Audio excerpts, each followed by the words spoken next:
Nous allons donc ouvrir la parole de Dieu. Je salue ceux qui sont sur le Zoom, bien sûr, et ceux qui écouteront plus tard. Dans Romains, au chapitre 4, il nous est parlé de l'expérience d'Abraham. J'ai donné comme titre à ma prédication « Comment ne pas faiblir dans la foi ?» Quand on sait que beaucoup de chrétiens ne seront pas prêts, il est dit que certains abandonneront la foi, que certains ont perdu la foi et même la conscience, etc. Donc, notre souci en tant que chrétien, c'est de tout faire pour que notre foi ne faiblisse pas. Et nous avons l'exemple d'Abraham. Dans Romains au chapitre 4, nous allons partir à partir du verset 17, la moitié du verset. Romains 4, verset 17. Dieu qui donne la vie aux morts et qui appelle les choses qui ne sont point comme si elles étaient. Espérant contre toute espérance, il crut et devint ainsi le père d'un grand nombre de nations, selon ce qui lui avait été dit, telle sera ta postérité. Et sans faiblir dans la foi, il ne considéra point que son corps était déjà usé, puisqu'il avait près de 100 ans, et que Sarah n'était plus en état d'avoir des enfants. Il ne douta point, par incrédulité, au sujet de la promesse de Dieu, mais il fut fortifié par la foi, donnant gloire à Dieu, et ayant la pleine conviction que ce qu'il promet, il peut aussi l'accomplir. C'est pourquoi cela lui fut imputé à justice. Amen. Voilà le témoignage d'Abraham qui, malgré ses pérégrinations, n'a pas faibli. Et je voudrais ce soir vous encourager, vraiment vous encourager. Pourquoi ? Eh bien parce que nous pouvons imiter la foi de ceux et de celles qui ont obtenu les promesses. C'est quelque chose de possible. Tous les chrétiens peuvent avoir une foi qui augmente. D'ailleurs, vous vous souvenez de ce jour où Jésus parlait des scandales et de l'importance de pardonner. C'est quelque chose le pardon parfois, hein. On l'a tous vécu à des moments. Vous avouerez qu'à des moments, c'est plus difficile que d'autres de pardonner. Donc Jésus enseigne, il faut qu'il y ait des scandales, l'importance de ne pas cesser de pardonner. Et les apôtres font cette prière au Seigneur. Augmente-nous la foi. Et Jésus va leur donner cet enseignement. Si vous aviez de la foi, comme un grain de sénévé, vous obtiendriez. Et il rajoute, vous ne connaissez pas ce serviteur qui revient des champs, ce laboureur, il revient des champs et quand il arrive à la maison, il ne s'assoit pas, mais au contraire, il sert son maître. Il continue à obéir jusqu'à ce qu'il ait fait tout ce qu'il avait à faire. Et nous voyons par l'enseignement de Jésus qu'une foi qui augmente, c'est une foi qui obéit, pas seulement à l'extérieur, mais également à l'intérieur. Dans un bon état d'esprit, quelle joie de servir le Seigneur avec le respect profond de la parole de Dieu. Voilà comment la foi doit augmenter, je le répète, la qualité de la parole, le fait que nous obéissions, non pas dans certains endroits ou d'autres, mais que nous obéissions partout. Voilà ce qu'est l'obéissance. Ailleurs, quand Jésus enseigne l'importance de toujours prier, de persévérer dans la toujours prier. Ça ne veut pas dire qu'il faut être à genoux 24 heures sur 24, mais ça veut dire qu'il faut prier pour quelque chose jusqu'à l'exaucement. C'est ça que ça veut dire toujours prier. Et il donne cette parabole du juge inique avec cette pauvre femme qui n'avait aucun droit, sinon le droit civil. Et Jésus va donner une parabole pour expliquer que quand on a la parole, on sait normalement ce qu'on doit demander. Vous êtes d'accord ? Quelqu'un qui lit la parole sait ce qu'il doit demander. Je vais vous donner un petit témoignage, j'ai pensé à la voiture, je ne pensais pas vous le donner. Écoutez-moi, il y a des chats qui m'ont mangé les poussins. Ça m'a contrarié un peu. Et je me suis... Écoutez bien. Et je me suis dit, si j'avais une 22, pour les éliminer, les chats. J'ai pensé ça vraiment. Je l'ai pensé, je l'ai même dit à haute voix. Et je parle avec le voisin je lui raconte mon expérience des chats. Il me dit, Monsieur Hugo, moi j'ai rien dit, hein. Si vous voulez, moi j'ai une 22, je vous la donne. Est-ce que je devais la prendre? Mais non. Je ne l'ai pas pris. Est-ce que vous avez compris? On sait normalement ce que l'on peut faire ou ce qu'on ne peut pas faire. J'ai été tenté, je vous avoue. Mais je savais qu'il ne faut pas avoir d'arme à feu de ce type-là, sans qu'elle soit déclarée. Je dis ça pour vous expliquer que normalement, un chrétien, il sait ce qu'il doit demander. Il le sait. Et le Seigneur Jésus nous a donné tout l'enseignement nécessaire pour que notre foi grandisse. Nous voulons que notre foi grandisse. Vous n'avez pas envie que votre foi grandisse? C'est quand même une bénédiction dans un monde difficile. Vous savez que beaucoup de gens ne seront pas prêts, mais en même temps, quand vous lisez la parole, vous savez que votre foi peut augmenter et qu'on peut faire de nouvelles expériences qui correspondent à la volonté du Seigneur. Et j'aime les paroles de Paul. On va prendre ce texte dans 2 Corinthiens au chapitre 5. Il est beau ce texte parce que vous savez, Paul, il a eu... Vous savez, je médite souvent sur Paul par rapport à tout ce qu'il a enseigné. Il y a tellement d'enseignements. Il a quand même vécu des choses vraiment difficiles, Paul. Et regardez ce qu'il dit, 2 Corinthiens chapitre 5, verset 6. Il a de l'assurance. Et je voudrais que nous aussi, nous vieillissions avec le cœur plein de confiance. 2 Corinthiens chapitre 5, verset 6. On va lire jusqu'au verset 10. Regardez bien. Nous sommes donc toujours plein de confiance. Ce n'est pas une petite foi épisodique qui vient quand on rencontre des chrétiens qui sont en bonne forme. Nous sommes donc toujours pleins de confiance et nous savons qu'en demeurant dans ce corps, nous demeurons loin du Seigneur. Car nous marchons par la foi et non par la vue. Nous sommes pleins de confiance et nous aimons mieux quitter ce corps et demeurer auprès du Seigneur. C'est pour cela aussi que nous nous efforçons de lui être agréables, soit que nous demeurions dans ce corps, soit que nous le quittions. Car il nous faut tous comparaître devant le tribunal de Christ, afin que chacun reçoive selon le bien ou le mal qu'il aura fait, étant dans son corps.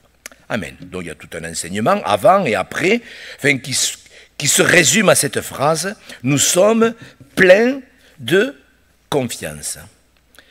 C'est merveilleux d'être plein de confiance. Parce que la confiance, vous savez, c'est comment évaluer la foi de chacun. Est-ce qu'on peut dire, ah, toi tu as une grande foi, toi tu as une moyenne foi? Comment évaluer la foi de quelqu'un? En tous les cas, Dieu veut que nous en arrivions à cette affaire d'être pleins de confiance. Dans les textes là, vous voyez, c'est sur le pardon, sur les scandales. Le deuxième texte que j'ai cité, c'est sur l'injustice. Et pourtant, Jésus dit à la fin de cette parabole, mais Dieu fera justice à ses élus, qui crient à lui jour et nuit. Vous voyez, il y a des situations qui sont pesantes, et on peut en arriver à demander à Dieu qu'il nous fasse justice. Mais au fait, est-ce que vraiment Dieu est juste? Comment être plein de confiance si on ne croit pas que Dieu est juste? Pourquoi tant de chrétiens se découragent? Je me souviens de chrétiens qui ont quitté l'Église. Vous savez pourquoi? Parce qu'on ne leur avait pas dit merci. Et c'est vrai que ça pend au nez de tous les pasteurs. Vous faites une assemblée générale, vous remerciez les frères qui travaillent à la trésorerie, vous remerciez ceux qui travaillent à la prédication, vous remerciez les musiciens, les moniteurs de l'école, vous pensez à tout le monde et vous oubliez ceux qui font le ménage. C'est déjà arrivé ça? Et bien sûr, quelle va être la réaction? Eh bien, bon, on ne me remercie pas. Ah ben bien sûr, on ne me voit pas le samedi quand je fais le ménage. Vous voyez? Vous comprenez ce que je veux dire? Mais il y a des gens qui ont quitté l'Église pour ça. Alors c'est sûr qu'ils n'étaient pas dans un bon état d'esprit. C'est sûr que si le pasteur est au courant, c'est bien d'aller s'excuser, dire écoutez, je vous demande pardon, j'ai oublié l'équipe de ménage. Mais est-ce que vous comprenez? Est-ce que vous pensez que Dieu est juste? Comment un homme peut-il être plein de foi, plein de confiance, s'il ne croit pas que Dieu est juste? Alors regardez dans l'Apocalypse 15, dans l'Apocalypse, il y a pas mal de textes qui montrent que Dieu sera juste juge. Alors j'ai pris ces deux textes parce qu'ils me sont venus à l'esprit. Apocalypse 15. En plus, c'est dans un contexte difficile, vous voyez, mais regardez. Apocalypse 15, verset 4. Le troisième versa sa coupe dans les fleuves, et dans les sources d'eau, ils devinrent du sang. Et j'entendis l'ange des eaux qui disait, « Tu es juste, toi qui étais et qui es. Tu es saint parce que tu as exercé ce jugement. » Verset 7. J'entendis de l'autel, donc qui est l'image de la croix quand même toujours. Hein. N'oubliez jamais que l'autel, c'est toujours l'image de la croix. J'entendis de l'autel un autre ange qui disait, « Oui, Seigneur, Dieu Tout-Puissant, tes jugements sont véritables et justes. » 19, verset 2. Vous voyez ? Après cela, j'entendis dans le ciel comme la voix forte d'une foule nombreuse qui disait, « Alléluia ! Le salut, la gloire et la puissance sont à notre Dieu parce que ses jugements sont véritables et justes. » Amen. On pourrait prendre tous les textes. Sincèrement, ça serait intéressant à faire, qui nous montrent que Dieu est juste. Il est le juste juge. Il sait exactement quand il doit intervenir. Il sait si on doit obtenir justice maintenant, suite à une injustice, si c'est dans 6 mois, ce qu'on doit prendre entre-temps, si Dieu doit nous faire justice dans l'éternité. Est-ce qu'il y a des choses qui peuvent être réglées dans l'éternité? Ben oui. Et comment? Regardez avec moi ce texte. L'autre jour, j'ai dit, je le pensais vraiment, il y a des choses, c'est peut-être pas grave qu'on les sache. Regardez dans 1 Corinthiens au chapitre 6, moi, la première fois que j'ai lu ça, j'ai dit, tiens, c'est bizarre. Mais enfin, Dieu a voulu qu'on le sache. D'ailleurs, à 6 reprises, Dieu dit dans ce texte, ne savez-vous pas, justement par rapport à l'injustice. Parce que c'est un sujet qui revient souvent dans la Bible. Dans les psaumes, on voit la souffrance qui est générée par des situations injustes. 1 Corinthiens chapitre 6, verset 1er. L'un d'entre vous, lorsqu'il a un différend avec un autre, ose-t-il plaider devant les injustes et non devant les saints? Ne savez-vous pas que les saints jugeront le monde? Et si c'est par vous que le monde est jugé, êtes-vous indigne de rendre les moindres jugements? Ne savez-vous pas que nous jugerons les anges? Moi, quand j'ai lu ça la première fois, j'ai dit, bon, est-ce que c'est utile qu'on le sache? C'est une question qu'on peut poser. Ben oui, ça prouve que tout sera bien jugé. Et que nous, on aura connaissance des dossiers, de tous les dossiers. Les anges déchus, bien sûr, qui ont décidé de suivre Lucifer. Et tout ça, c'est écrit dans un contexte de la justice. Est-ce que vous croyez que Dieu est juste? Comment un chrétien peut-il être plein de confiance, ne pas faiblir dans la foi, s'il ne croit pas que Dieu est le juste juge? Dieu sait quand est-ce qu'il doit nous faire justice. D'ailleurs, il le dit, quand le Fils de l'homme viendra, trouvera-t-il la foi? Donc ça veut dire qu'il y a des situations qui ne peuvent être réglées qu'après l'enlèvement de l'Église, après le retour de Jésus-Christ. Moi, ça ne me gêne pas. Ce que je sais, c'est que les chrétiens, ils font confiance à la justice de Dieu. Que ce soit réglé maintenant ou pas. Moi, j'aime ce texte. Vraiment, j'aime ce texte. Nous, on doit être plein de confiance. Abraham a décidé de ne pas faiblir. Il a eu ses luttes. Le Seigneur lui fait une promesse. Il a 75 ans. Bon, les gens vivaient plus à l'époque, mais il a quand même 75 ans. Et Dieu lui dit qu'il aura un enfant. Et il ne l'a pas eu ni à 76, ni à 80, ni à 90. Il l'a eu à quel âge? 100 ans. Il a attendu 25 ans. Pourquoi Dieu a-t-il fait ainsi? Mes frères et sœurs, ces choses, elles ont été écrites. On va le lire à la fin. Je tiens à ce qu'on le lise. Pourquoi elles ont été écrites? Mais si vous n'avez pas confiance dans la justice de Dieu, votre foi faiblira. Ça ne peut pas être autrement. La foi, elle grandit lorsqu'on a confiance. J'ai confiance. Est-ce que Dieu vraiment peut faire concourir toute chose à mon bien? Je me souviens de cette chrétienne qui m'avait dit, vous savez, M. Hugo, c'est pas vrai. Dieu ne fait pas concourir toute chose à notre bien. C'est pas vrai. J'ai dit, mais c'est vrai. Comme vous l'avez lu, c'est vrai. Mais il est quand même écrit que Dieu fait concourir toutes choses au bien de ceux qui aiment Dieu. Et il y a quand même une notion de l'amour. L'amour, ça maintient dans un couple. La confiance maintient l'amour. Et c'est vrai. Moi, je crois que Dieu peut faire concourir toutes choses à notre bien. Vous croyez qu'il a le pouvoir de le faire? Vous croyez vraiment que Dieu a le pouvoir de changer le mal en bien? Vous vous rappelez quand Joseph était en prison, donc ça faisait déjà, c'était sa 11e année d'épreuve. Il a demandé à l'échanson, qui était un bras droit de Pharaon, il lui a dit, écoute, souviens-toi de moi. Souviens-toi de moi parce que je n'ai rien fait pour être ici dans cette prison, souviens-toi de moi. Et il est dit que l'échanson l'oublia. Et qu'il est resté encore 2 ans dans la prison. Il l'oublia. Mais moi je crois que c'est bien que les chansons l'aient oublié. Mais si les chansons l'ont oublié, Dieu ne l'a pas oublié.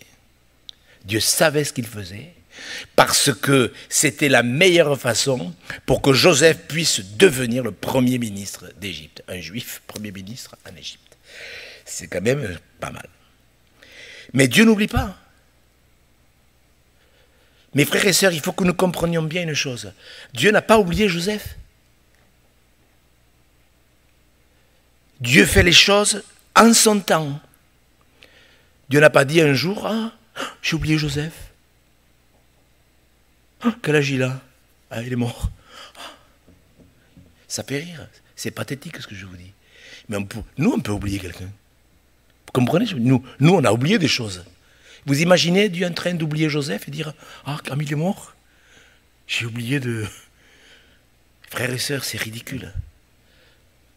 Dieu n'oublie pas. Dieu n'oublie pas ses enfants. Vous connaissez ce texte à Ésaïe 49? Ésaïe 49, si on disait l'Éternel m'abandonne, chaque fois c'est le même problème. Chaque fois, Dieu leur fait des promesses. En plus, à Ésaïe, à partir du chapitre 30, les promesses, elles coulent comme un fleuve, vraiment.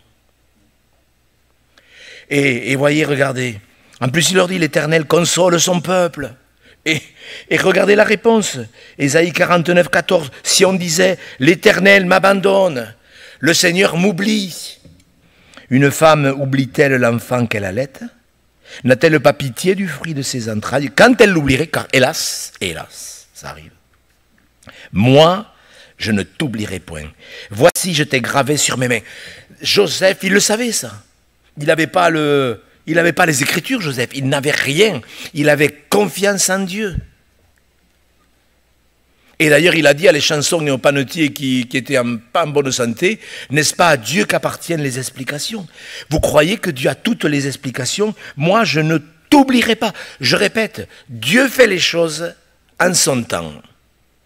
Vous pouvez lire souvent dans la Bible avec une concordance, vous verrez que lorsque les temps furent accomplis, Dieu a fait ceci. Lorsque les temps furent accomplis, Dieu a fait cela. Il y a des temps.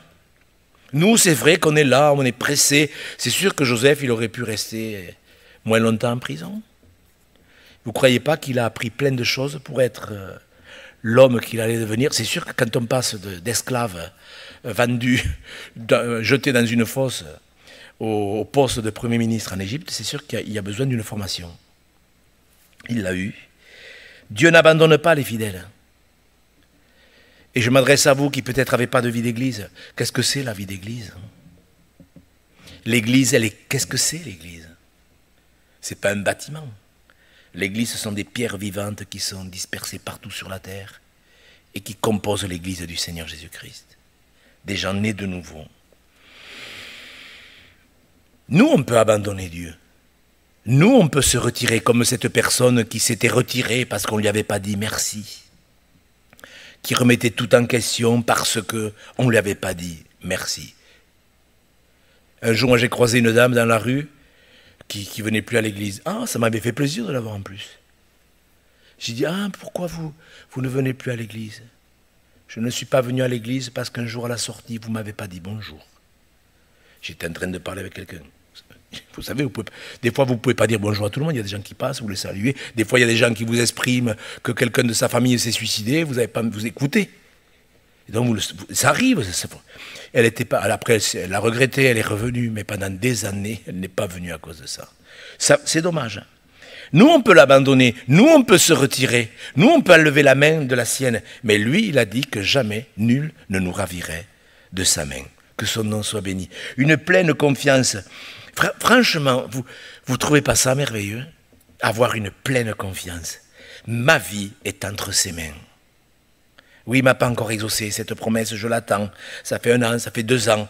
Mais vous croyez que Dieu se moque avec nous? Non, personne ne peut nous retirer de sa main si on reste fidèle.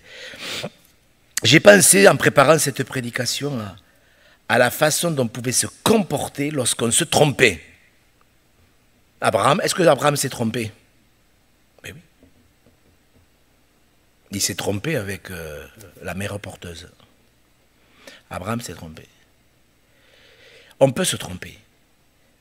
Mais ce n'est pas parce qu'on se trompe qu'on peut ne pas réagir bien. Et je pensais je pensais vraiment à Caïn, qui s'est trompé. Il s'est trompé, Caïn. Il a voulu offrir un sacrifice à sa guise. Et bien sûr, il a eu la désapprobation de Dieu.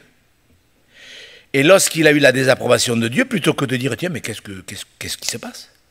Je n'ai pas l'approbation de Dieu, mais pourquoi? Dieu va vers lui et qui provoque la communication en lui disant, pourquoi tu t'irrites? Pourquoi tu t'irrites? Est-ce que tu fais bien de t'irriter? Le péché se couche à ta porte, mais toi domine sur lui. Il aurait dit, mais pourquoi tu ne m'as pas approuvé?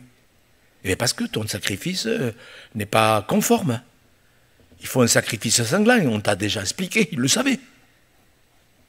Et la prochaine fois, fais comme ton frère. Est-ce que ça aurait pu se passer comme ça?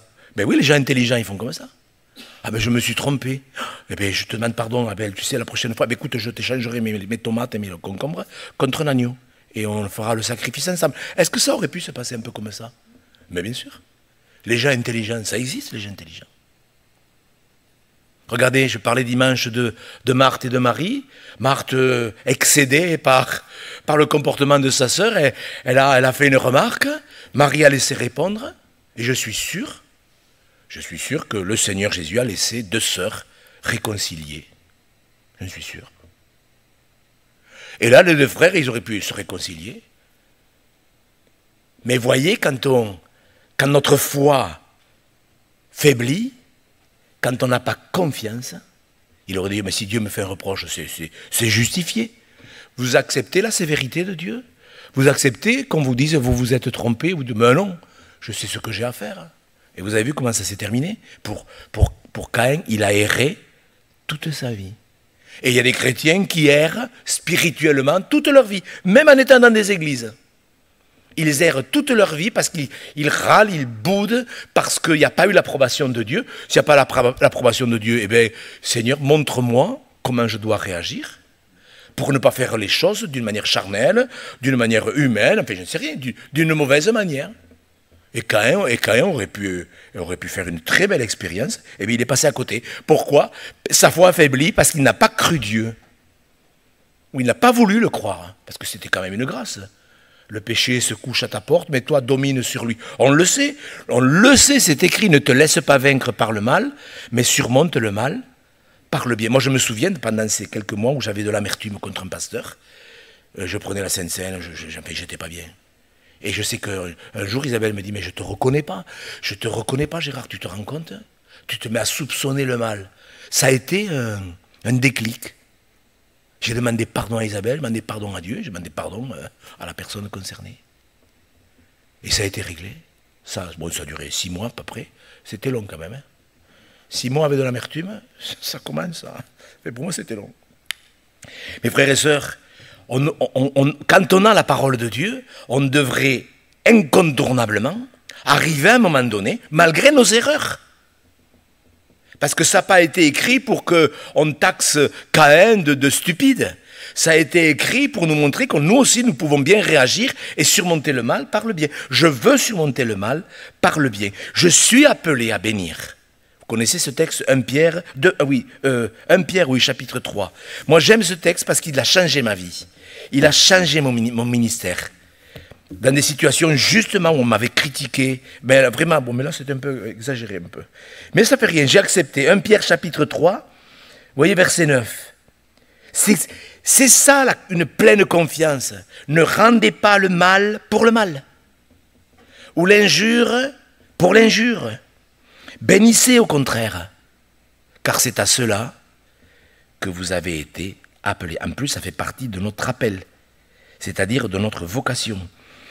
Car c'est à cela que vous avez été appelés. Comment? Pourquoi? Afin d'hériter la bénédiction. Caïn, il avait la grâce de discuter directement avec Dieu lui-même. Il pouvait réagir d'une façon intelligente. Mais nous avons en plus tout le canon des Écritures. Et nous pourrions, dans n'importe quelle situation, apprendre, réapprendre, malgré, je répète, des échecs. Abraham, il a payé cher, mais Dieu l'a quand même permis. Parce que c'est vrai que quand il a eu Ismaël avec Agar, est-ce que Dieu aurait pu rendre Agar stérile pour... Comment ça le problème? Est-ce que Dieu aurait pu le rendre stérile? Oui, il y a des choses, nous, ça nous dépasse. Il y a des choses qui nous dépassent. Dieu règne. Nous sommes pleins de confiance. Abraham, il représente les hommes qui, à un moment donné, disent « Non, je ne faiblirai pas dans la foi. Je ne suis plus en état d'avoir des enfants, ma femme encore moins, mais je sais que tu règnes. » Et nous devrions vraiment déjà bénir le Seigneur. Parce qu'il y a quand même des chrétiens, il y a pas longtemps, j'ai repris quelqu'un qui donnait des conseils à Dieu. Tu vois, Seigneur, tu aurais dû faire comme ça. Alors moi, je ne veux pas juger parce que je ne suis pas sûr que la personne a été mal intentionnée. Mais je crois quand même que Dieu doit savoir comment il doit faire. Pour n'importe quelle situation, pas un passereau ne tombe sans qu'il ne le veuille. Et je crois que ça devrait nous rassurer que les cheveux de notre tête sont tous comptés. Ça prouve que Dieu contrôle tous les détails de notre vie. Ne doutez pas, il est dit, il ne faiblit pas dans la foi. Il ne douta pas. Nous devons arriver à ce stade où nous réalisons que Dieu fait les choses en son temps. Qu'est-ce qu'il dit, le Seigneur, par Jacques? Que celui qui doute, qu'il ne s'imagine pas qu'il recevra quelque chose de la part du Seigneur. C'est un homme irrésolu. Je ne dis pas qu'il n'y a pas des moments, mais il y a douter quelques minutes, et puis se ressaisir, dire, oh, mais que je suis bête, pardon. Mais après, il y a ce doute qui est une maladie, vraiment, et qui finit par devenir de l'incrédulité. Vous savez, quand Jésus a dit à Thomas, ne deviens pas incrédule, il était plus dans le doute. Il était en train de basculer dans l'incrédulité. Et c'est là qu'il faut faire attention. Vous savez, quand on commence à laisser accès au diable, par des combats intérieurs terribles, Dieu sait ce qu'il doit faire. Et je le répète, il a le pouvoir de changer le mal en bien. Quand Joseph dira, mais c'est pas vous qui m'avez envoyé ici, c'est Dieu, vous pouvez être sûr que Joseph, il avait une pleine confiance en Dieu. Dieu peut tout. Il peut tout, le Seigneur. Je lisais dernièrement là sur un site astronomique qu'avec le nouveau télescope James Webb, ils sont en train de découvrir des galaxies qui sont en formation. Ils ont tout découvert 15 galaxies merveilleuses qui sont en formation. Et on pourrait se dire, tiens, mais Dieu, il crée des galaxies, pourquoi faire? Franchement, vous comprenez ce que je veux dire? Dieu est en train de créer des galaxies. Enfin, c'est des trucs quand même impressionnants. Pourquoi? Mais parce qu'il est tout-puissant. Est-ce que vous comprenez? Mais je ne sais pas ce que les scientifiques pensent. Moi, quand je vois ça, je sais que c'est vrai en plus. Ça prouve que Dieu il peut tout, n'importe où, dans les cieux et sur la terre. Ne doutez pas, mes frères et sœurs. Celui qui doute, c'est un homme irrésolu. Un homme qui doute, est-ce qu'il peut chanter? Oui, je choisis d'être saint. Ça, ben, déjà, chanter ça, c'est... À tes résolutions répondra le succès. Vous l'avez lu ce verset dans le livre de Job. À tes résolutions répondra le succès. Je choisis d'être saint peut-être. Ça c'est le top niveau, c'est sûr. Je choisis de ne pas remettre en question tes promesses. Bien sûr qu'on a le droit de poser des questions, comme Marie, cette jeune fille de peut-être 18 ans, 20 ans, je ne sais rien, qui lui dit tu vas devenir enceinte. Comment cela se fera-t-il? Puisque je ne connais pas d'homme. Vous ne trouvez pas ça merveilleux? Vous croyez à l'histoire de l'incarnation? Que Marie a eu un enfant comme ça? Vous savez qu'il y a des chrétiens qui ne le croient pas? Rien n'est impossible à Dieu. Vous le croyez, frères et sœurs? Et l'ange a rassuré, rien n'est impossible à Dieu. Bien sûr, c'est unique. Mais Dieu est tout-puissant. Et je crois que nous devrions pouvoir arriver à ce stade où les années passant, bien sûr, je ne parle pas des hauts et des bas. Il y a des gens qui ont un cursus qui est vraiment linéaire, c'est l'idéal. Mais enfin, on a tous des faiblesses, des manquements. Ne tombons pas là-dedans. Mais mes frères, mes sœurs, est-ce que vous pensez que tous les commandements de Dieu sont excellents? Est-ce que c'est écrit, tes commandements sont excellents? Oui, c'est le prophète Néhémie qui l'a dit. Il a dit, tes commandements sont excellents. Tous ces commandements, tout à l'heure je lisais, dans Pierre justement, et je regardais, parce que le mot sobre m'est venu à l'esprit, parce que je pensais aux commandements, aux promesses, aux ordonnances, aux instructions, aux avertissements, etc. Il y a plein de paroles différentes dans la Bible. Tiens, comment je perçois les avertissements? Soyez sobre en toutes choses, plusieurs fois. Vous voyez? Ne vous inquiétez de rien. Vous l'avez déjà médité ce verset? Ne vous inquiétez de rien. Les instructions, si tu étais attentif à mes commandements. On est compte, si tu étais attentif, ton bien-être serait comme un fleuve. Abraham, il a pris une résolution. Et il a dit, moi je ne regarderai pas à ma possibilité. Je ne regarderai plus à moi-même. C'est ça la croix. Je ne regarderai pas à ma femme. Je sais que tu as tout pouvoir dans le ciel et sur la terre. Et vous savez, tout à l'heure, je priais pour ce moment, parce que moi, je me réjouis d'être avec vous, vraiment. Et je pensais à ces textes dans la Bible, je pensais à la femme de Manoach. Vous vous rappelez comment Dieu a été vers cette femme? Et des fois, on se pose la question, enfin, en tous les cas, moi, c'est ma joie, ouais, mon travail, mais une joie aussi. Je cherche à savoir, et j'arrive à savoir, pourquoi Dieu a choisi telle personne.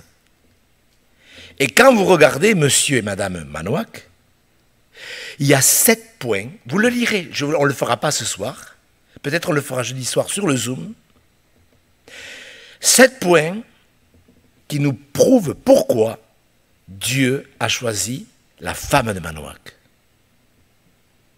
C'est vraiment intéressant. Vous pouvez le lire dans Juge chapitre 13. Lisez-le, ça vous fera une avance. Pourquoi Dieu a choisi ce couple qui ont été les parents de Samson? Après 40 ans de pression par les Philistins. Et cette femme était stérile. Et quand on voit, c'est là que c'est magnifique la parole. Comment ce couple a réagi? Frères et sœurs, notre foi, elle ne doit pas diminuer. Il faut que nous comprenions ces choses. Vous êtes d'accord, frères et sœurs? Vous voulez que parce que vous allez me dire, mais moi si je suis à l'église ce soir, je veux que ma foi augmente. Oui, mais si vous ne croyez pas que Dieu est juste, le juste juge, que ses jugements seront saints et véritables, ici-bas ou dans l'éternité. Si vous ne croyez pas que Dieu est tout-puissant, si quand vous lisez que Dieu est tout-puissant, quand il est l'éternel des armées, moi quand j'ai pas envie de prier, je me rappelle tous ces textes où il est dit que l'éternel est puissant dans les combats. L'éternel des armées, ça veut dire qu'il combat pour nous. Vous savez, je termine parce que je dois terminer. Vous vous rendez compte tout ce qu'on a? Vous savez qu'il y a des peuples et même des nations qui n'ont pas encore la Bible dans leur langue. Moi, je ne sais pas, en France, je crois qu'il y a 27 traductions, je crois. 22, c'est sûr. 27 traductions différentes en français. Vous vous rendez compte? Et je termine parce que, mes frères et sœurs, c'est ce verset qui s'est imposé à mon cœur. Dans Jean au chapitre 20, je voudrais que vous compreniez bien que la foi, elle vient comme ça.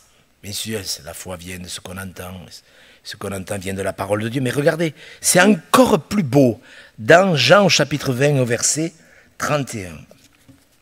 Vous savez, la parole de Dieu, c'est soit de la doctrine, de la théologie, peut-être même de l'émotionnel. Pour beaucoup de gens, la parole, oh, c'est merveilleux. C'est merveilleux dans le sens où c'est émotionnel. Ils sont contents. Jean chapitre 20, verset 31. Regardez bien ce verset. Ces choses ont été écrites afin que vous croyiez que Jésus est le Christ, le Fils de Dieu. Regardez bien. Et qu'en croyant, vous ayez quoi? La connaissance? La vie. Ce qui est écrit, parce que des fois on dit Seigneur, ta vie, la vie, oui. Mais si on écoute avec la tête, c'est que de la doctrine, de la théologie, de l'enseignement, c'est intéressant en plus. Mais ces choses n'ont pas été écrites pour faire de nous des théologiens ou des spécialistes de la doctrine ou de l'herméneutique, tout ce que vous voudrez. Ces choses ont été écrites pour que nous ayons la vie. Il est la vie. Tout ce qui est dans le Saint-Livre, ça doit nous donner la vie. Abraham, il n'a pas faibli. Qu'est-ce qu'il a fait? On l'a lu l'autre jour. C'est pour ça que je ne l'ai pas relu en entier. Mais vous avez vu ce qu'il a fait? Il a décidé de ne pas douter, il a décidé de ne pas faiblir, et il ne pouvait faire qu'une chose, on relit la fin, parce qu'il faut que nous ne le fassions pas d'une manière, la méthode Coué. Parce qu'il y a des gens, ils cherchent des trucs dans les églises. Ah, ça y est, on a un truc nouveau.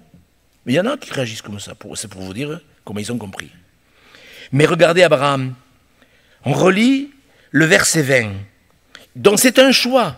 Comme on choisit de se sanctifier, de se mettre à part pour que Dieu puisse continuer son travail de purification et comme l'or. Je ne veux pas me tromper, mais l'or fond à 1700 et quelques degrés. Sans commentaire. Romains 4, verset 20, il ne douta pas par incrédulité au sujet de la promesse de Dieu. Il fut fortifié par la foi, donnant gloire à Dieu. Et ayant la pleine conviction, on parlait tout à l'heure de pleine confiance, c'est pareil, ayant la pleine conviction que ce qu'il promet, il peut aussi l'accomplir. Vous pouvez dire Amen. Il fut fortifié par la foi, il a donné gloire à Dieu. Des fois, on ne peut rien faire. Qu'est-ce que vous voulez faire? Il y a des fois, il y a des gens, ils cherchent, c'est vrai qu'ils cherchent. Et faites attention quand vous lisez un livre. L'autre jour, je voyais quelqu'un qui lisait un livre d'Hudson Taylor, ce qu'il a fait, ce médecin qui a fait un travail formidable en Inde, ou en Chine. Et il y a des chrétiens qui imitent ce qu'ils ont fait, pas la foi. Ils veulent reproduire les mêmes œuvres. Il ne faut pas reproduire les œuvres des autres. Il faut imiter la foi des autres.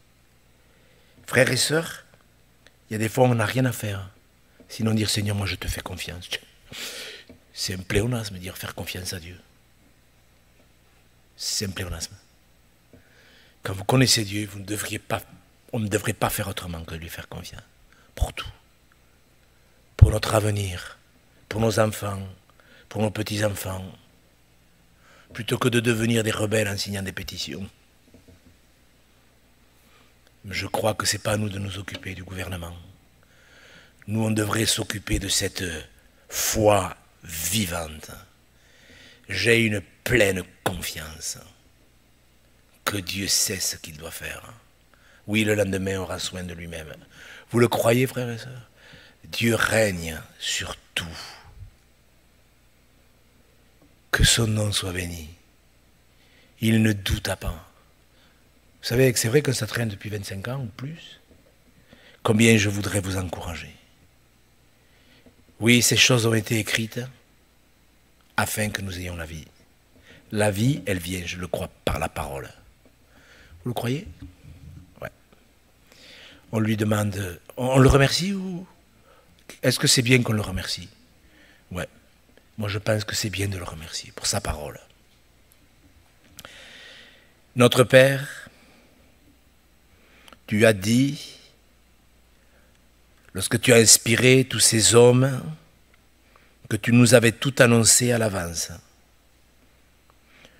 Nous t'en sommes infiniment reconnaissants. Que tout ce que nous avions besoin de savoir pour aller au ciel est consigné dans le Saint-Livre. Nos cœurs sont remplis de reconnaissance parce que oui, nous croyons que tu fais les choses en ton temps et que tu nous demandes de surmonter le mal par le bien. Tu vois, Seigneur, tous ces frères et sœurs qui sont sur le Zoom, tous ceux qui écouteront cette exhortation, tous ceux qui sont là ce soir dans ce lieu de culte. Tu nous permets d'entendre et de réentendre que notre foi peut grandir, peut augmenter, que notre foi peut s'affiner. Éternel, merci pour ta parole. Vraiment, garde-nous, Seigneur. Tu as promis que ceux qui gardaient ta parole, tu les garderais hors de l'heure de la tentation qui vient sur la terre. Vraiment, Seigneur Jésus, nos cœurs sont pétris de reconnaissance. Nous te prions pour les familles que nous représentons, tu vois, dans nos familles, ceux qui sont affectés dans leur corps. Tu vois agrouiller ce frère, Seigneur, ce frère Hugues, qui a vraiment besoin de ta grâce dans son corps. Fais-lui grâce ce soir. Tu vois l'épouse de Michel Tranier qui a besoin de ta grâce également pour cette opération demain. Fais-lui grâce. Tu vois sur le Zoom, tu vois ici. Oui, Seigneur, nous croyons que tout pouvoir t'a été donné dans les cieux et sur la terre. Et comme le centenier, nous pouvons te dire, dis une parole, dis un mot. Et toutes ces situations seront réglées par le pouvoir que tu as de t'assujettir toutes choses. Vraiment, Seigneur, oui, nous voulons choisir d'être saints pour être les hommes et les femmes que tu veux que nous soyons. Merci pour ta parole, Seigneur Jésus, et pour la santé que tu nous donnes pour venir dans ta maison. Que ton nom soit béni, Seigneur Jésus. Amen.